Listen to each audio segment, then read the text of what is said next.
खुद को भी महसूस कर लिया करो, कुछ रौनकें खुद से भी हुआ करती हैं। एक आदमी यात्रा पर था। बहुत ज्ञानदार घोड़े को लेकर वह यात्रा पर गया था। एक रात एक गांव के बाहर ठहरा। उसके घोड़े पर तो जिसकी आंख पड़ जाती वही ईर्ष्या से भर जाता। ऐसा ज्ञानदार घोड़ा देखा भी नहीं गया था। उस घोड़े की चमक, उसकी गति, उसकी तेजी, उसका ज्ञान, उसके पैरों की टाप, वह घोड़ा ही और था।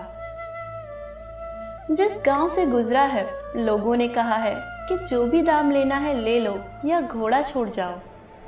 पर उस आदमी ने कहा, इस घोड़े से मुझे प्रेम है और प्रेम को बेचा नहीं जा सकता। दाम कुछ भी हो, यह सवाल नहीं है। तुम क्या दे सकोगे दाम, क्योंकि तुम कितना भी दो, प्रेम बेचा नहीं जा सकता। इस घोड़े से मुझे प्रेम है, इसलिए यह बात खत्म, इसका सौदा ही नहीं होता। लेकिन लोगों की आंखें ईर्ष्या से भर गई थीं उस घोड़े के प्रति। लोग ख्याल में थे कि कब मौका मिल जाए। उस रात उसने घोड़े को गांव के बाहर एक वृक्ष से बांधा और सो गया। सुबह उठा तो वह घोड़ा वहां नहीं था। शायद घोड़ा चोरी हो गया था, कोई उसे ले गया या क्या हुआ। गांव के लोगों में खबर फैल गई कि वह ज्ञानदार घोड़ा चोरी हो गया। भीड़ वहां इकट्ठी हो गई और वे उस सवार को कहने लगे कि बड़े दुख की बात है। लेकिन वह आदमी भागा गांव की तरफ और मिठाइयां खरीद लाया और वह जो भीड़ इकट्ठी थी उसको बांटने लगा और कहने लगा, भगवान को धन्यवाद दो। पर वे लोग कहने लगे, बात क्या हुई है, घोड़ा चोरी हो गया, भगवान को धन्यवाद किस बात का। उसने कहा, यही क्या कृपा कम है कि घोड़े के ऊपर मैं नहीं था, मैं नीचे सो रहा था। उसकी अनुकंपा के लिए प्रसाद बांटता हूं। समस्याओं से घबराए नहीं, क्योंकि परेशानी हालात से नहीं ख्यालात से बनती है। ऐसा आदमी उदास हो सकता है, ऐसे आदमी को बोझिल, भारग्रस्त और दुखी बनाया जा सकता है? नहीं। उसके जीवन का दृष्टिकोण वह है जो प्रफुल्लता को जन्म देगा। घोड़ा हो गया था चोरी। वह कहने लगा, मैं भी घोड़े के ऊपर हो सकता था, भगवान को धन्यवाद न दूं।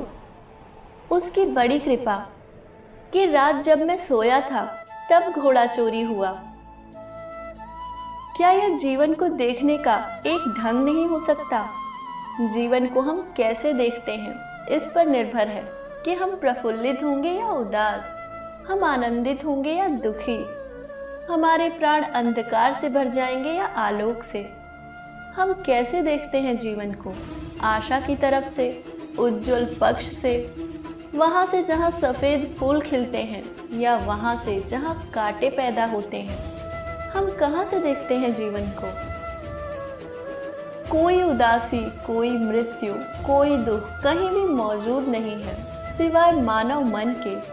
कुछ गलती है तो मन की, अस्तित्व की नहीं। गलती तुम्हारी है, परिस्थिति की नहीं।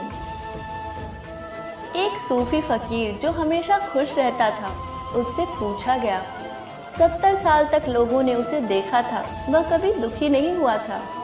एक दिन उन्होंने उससे पूछा, तुम्हारी खुशी का राज क्या है? उस फकीर ने कहा, कोई रहस्य नहीं है।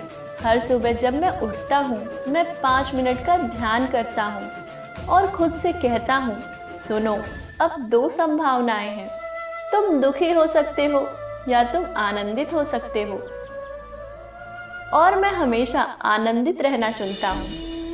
सभी विकल्प खुले हैं, आनंदित होना चुनो। और फिर ऐसे लोग हैं जो कैद किए जाने पर भी आनंदित हो सकते हैं, और ऐसे लोग भी हैं जो संगमरमर के महलों में रहते हुए भी दुखी रहते हैं। यह सब तुम पर निर्भर है। दुख पर ध्यान दोगे तो हमेशा दुखी रहोगे।